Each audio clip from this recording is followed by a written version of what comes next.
Hey everyone, guess who it is? Yes, it's me, Lilchupz. I know I've been away for about 3 years, so I really appreciate all of you for subscribing, liking and commenting on my videos while I was absent. But now I'm back, and I'm planning to actually make half-decent content, unlike the rubbish I made years ago, which I have deleted most of. So anyway, this new project of mine has been what you would call under construction or under planning over the past, 7 or 8 months already, and I'm happy to announce that I'm finally going to begin. So this new segment of my channel will be dedicated to Pokemon challenge runs, for example Nuzlocks, Wedlocks, Wonderlocks, etc. And I'm really excited to announce that my very first challenge run will be an Egglocke in Pokemon Omega Ruby. Yes, I've never done Nuzlocke challenges before, so this will be pretty interesting. Now, for those of you who do not know what Nuzlocke challenges are, they're basically a set of self-imposed rules to increase the difficulty of a playthrough in a main series Pokemon game. They encourage players to use Pokemon they would not usually choose, and the challenge promotes closer bonds between the player and the Pokemon. So basically, Nuzlocks are challenges in which the player plays through a Pokemon game with certain rules to increase the difficulty of the game. Basic rules that most challenge runs have are: any Pokemon that faints is considered dead and must be released or put into a death box in the PC and cannot be used in the game anymore. The player can only catch the first Pokemon encountered in every new area. If the Pokemon faints or flees, the player cannot have a second chance to catch a Pokemon in that area anymore. All Pokemon must be nicknamed. This is for players to form closer bonds with their Pokemon. Traded Pokemon and mystery gifts, etc. cannot be used. The player can only use Pokemon they obtained in the games themselves. Players cannot reset or reload the game when things go wrong. Now, many players like to add or change rules to suit their own style or to increase or decrease difficulty, so I've made a set of rules that I'm going to play by. The battle style must be set to set and not select. This is so I must take damage if I choose to switch out.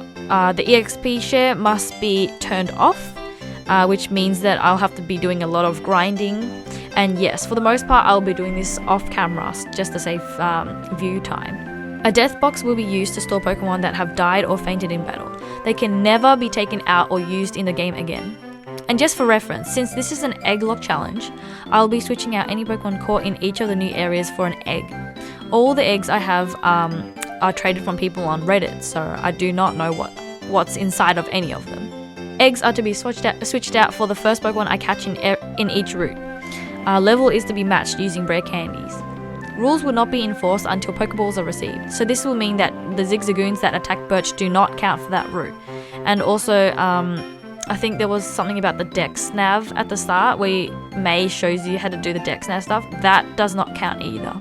I will not be allowed to use the Dex Nav to check levels as well. If the first wild encounter faints, there is no second chance. However, if it flees, for example like an Abra or something, the next encounter will be counted as the first encounter. I cannot restart the game, but soft resetting for legendaries will be done off camera. They cannot be used in gameplay but are to be switched out for an egg. I can only buy or use healing items or Pokeballs. Items that increase stats or levels cannot be used. Rare candies can only be used for newly hatched eggs. I will be imposing the shiny clause, which means if I run into a shiny Pokemon in a route that I've already caught a Pokemon in, I'm allowed to catch it but I cannot use it. The dupes clause is also in effect. On the occasion an egg hatches into a Pokemon already previously hatched, I'm allowed to choose which of the duplicates I want to keep, and I'm allowed to hatch a new egg. The level of the new egg matches the Pokemon I've swapped it out for, and the level of the chosen duplicated Pokemon matches the highest level of the two Pokemon. The remaining duplicate must be put into a death box as it is treated dead. On the occasion where a certain HM is needed but no Pokemon in current possession has access to it, an HM Pokemon is allowed to be transferred and used but cannot be brought into battle. Likewise, a Flame Body Pokemon will be used only to hatch eggs. A single Pokemon can only have a maximum of 2 HM moves. This is just to create a bit of diversity, so I don't just like slap on all the HMs onto one Pokemon and use it as a slave, HM slave or whatever. TMs can only be used when a Pokemon is at a level that is a multiple of 20. Deleted TM moves can be restored at any time, and TMs that can also be used to relearn moves that Pokemon once had. So if the Pokemon is at a certain level, for example level 46, it is entitled to use up to 2 TM moves. A number or type of Pokeballs used on a particular Pokemon does not matter. No Pokemon is allowed to be leveled higher than the gym leader's highest level Pokemon at the start of the battle. So this doesn't really include the trainers in the gym, it's just at the start of the gym leader battle. In case of levels being higher by accident, the Pokemon is not allowed to be used in that battle. Now the same applies for the Elite Four and Champion. No Pokemon is allowed to be leveled higher than the Champion's highest level Pokemon before entering the Pokemon League. In case of rival battles and Team Magma bosses, the number of Pokemon allowed to be used during the battle must match the opponent's. For example, if the opponent only has 3 Pokemon on their team, I can only use 3 Pokemon in battle, whether or not I have 3 or more Pokemon in the party. Held items received in-game are allowed. No items can be transferred into the game. Any legendary or gift Pokemon is to be switched out for an egg. The level is matched to that of the gift Pokemon. If the gift is an egg, it is to be switched out for another egg and is to be leveled up to the same level of the first encounter in the nearest route to where the egg was received.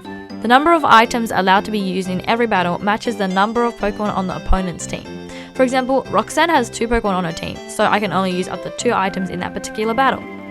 In case of Elite Four and Champion battles, I can only use up to 26 items within the whole duration of the Pokemon League, because there are 26 Pokemon I will be battling in total.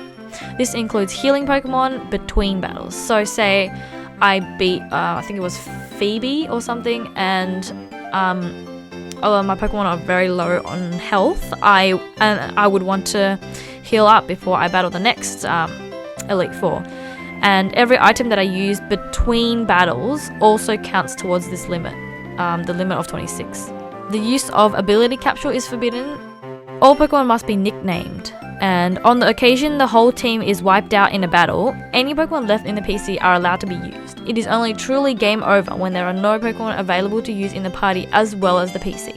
The Pokemon Daycare cannot be used for leveling up or breeding Pokemon. Lucky eggs can be used, however. EV training is also allowed. There will be no restrictions on the use of O-Powers to increase stats before battles.